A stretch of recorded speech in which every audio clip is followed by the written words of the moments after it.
কালীপুজোর পর থেকে ব্লকে ব্লকে গিয়ে জনসভার মাধ্যমে ফের জনসংযোগ ও রাজনৈতিক প্রচার শুরু করবেন অনুব্রত মণ্ডল। তার সাথে সকলকে সঙ্গে নিয়ে একসাথে জেলা পরিচালনা করা হবে এমনটাও জানান তিনি। কোর কমিটি থাকছে কি উঠিয়ে নেওয়া হচ্ছে সে বিষয়ে কোনো স্পষ্ট কথা জানাননি। তিনি বলেন, সবাই একসাথে কাজ করব। অভিষেক বন্দ্যোপাধ্যায়, মমতা বন্দ্যোপাধ্যায় যেমন নির্দেশ দেবেন সেই মতন চলবে বীরভূমের রাজনীতি। অনুব্রত মণ্ডল ফিরে আসার পর থেকেই কাজল শেখের সঙ্গে তার একটা দ্বন্দ্ব, সেই বিষয়টি সামনে আসছিল বারবার। কিন্তু সে ব্যাপারে একদিকে যেমন কাজল শেখ সরাসরি বিষয়টিকে উড়িয়ে দিয়েছেন ও অনুব্রত মণ্ডলকে তার অভিভাবক বলেছেন, তেমনি এদিন অনুব্রত মণ্ডল সকলকে সাথে নিয়ে কাজ করবেন এমনটাই জানালেন। তবে মুখ্যমন্ত্রীর সঙ্গে তার কথা হয়েছে কিনা সে ব্যাপারে কোনো উত্তর তিনি দিতে চাননি। দাদা, কালকে চেয়ে আজকে অনেকটা ভালো লাগছে, সুন্দরভাবে হেঁটে এলেন। শরীর আপনার তরফ থেকে আপনি কেমন আছেন? মনে হয় খুবই ভালো আছি।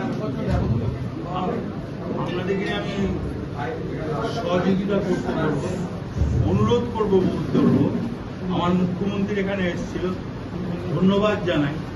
সব ধরনের মানুষ সাহায্য করুন, বন্যার ক্ষেত্রে, সারদার পুজোর ক্ষেত্রে, অভিষেক ব্যানার্জির এই বার্তা গোটা পশ্চিমবাংলার মানুষ, সবাই গোটা বীরভূম জেলার মানুষ, যে যেখানে আছে, এমএলএ, লিডার,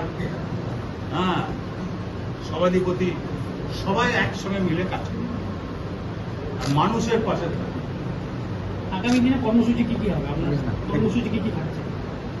এখন তো এই বর্ষা, পুজোটা যাক,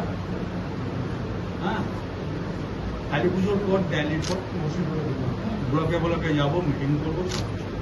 কালী পুজোর পর থেকে সক্রিয় রাজনীতিতে আপনাকে আবার আগের মতন দেখা যাবে, আগের মতন কাজ করতে? আমি যেমন বললাম, সবাই মিলে করবো। আমরা আগের মিলে কেন করবো? তাহলে কি জন্য পার্টি আমি যাচ্ছি, কি জন্য মানুষের সঙ্গে কথা বলছি। সাধারণ মানুষ নিয়ে যদি ভূতের মানুষ আর কেউ যেন অশান্তি না, সবাই যেন ভালো থাকে, সবাইকে নিয়ে যেন চলে। কেউ বুঝিয়ে দিল আর দুটো বাইক দিয়ে দিল, লাভ নেই। অনেক বাইক সামনের সপ্তাহে কলকাতা যাবেন, সেদিন চিকিৎসার পাশাপাশি কি মানে মুখ্যমন্ত্রীর সঙ্গে দেখার কোনো পরিকল্পনা রয়েছে, কোনো কিছু? না, আমি আমার নিজের চিকিৎসা করতে যাব একবার, তবে যাওয়া উচিত আমি মনে করি। মেয়ে আমার সন্তান, তাকে 16 মাস জেল কাটানো হয়েছে, নেতা তো নয়, সাধারণ বাড়ি। যাক, ঈশ্বর আমি এমন কিছু অন্যায় করেছিলাম ঈশ্বরের কাছে, তার পাপ শাস্তি পেয়েছি। সবাই মিলে একসঙ্গে চলে, কেউ ভেদাভেদ করো না। মুখ্যমন্ত্রীর নির্দেশ, অভিষেকের নির্দেশ, সবাই মিলে শান্তি বজায় রাখো। বীরভূম জেলা, ওয়েস্ট বেঙ্গল, যে যেখানে আছে সবাই। সুপ্রিম কোর্ট বলছে আপনার বিরুদ্ধে সেইভাবে প্রমাণই নেই, তথ্য প্রমাণই নেই। দেখুন, আইনকে সম্মান করি, আইনকে আমি ভালোবাসি। ওই ব্যাপারে তাহলে কি রাজনৈতিক চক্রান্ত করবেন? আমি আইনকে ভালোবাসি, আমি বিতর্কে যাবো।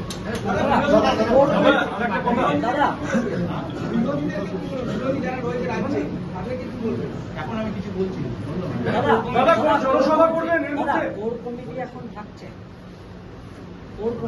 সবাই মিলে চলবো, তার মানে কি? কথা হয়েছে, কি বার্তা দিয়েছেন আপনি? 5জন ছিল, ঠিক আছে। আমাকে না, পুজোর আগে কিছু হবে না, কালী পুজোর পরে। এখন এই লক্ষ্মী পুজো পর্যন্ত বৃষ্টি, মানুষ খানাকুল ভাসছে, খানাকুল ভাসছে, লাভপুর ভাসছে, কিন্নার ভাসছে, সাধারণ মানুষ। শারদিয়ার সবাইকে শুভেচ্ছা, মা শারদিয়া যেন সবাইকে নিয়ে চলে, বন্যা বন্ধ করুন। কৃষিতে কত ক্ষতি হয়েছে বলো, কৃষিতে কত ক্ষতি হয়েছে দাদা, 2 বছর পর আবার ফিরলেন, কৃষিতে কত ক্ষতি হয়েছে।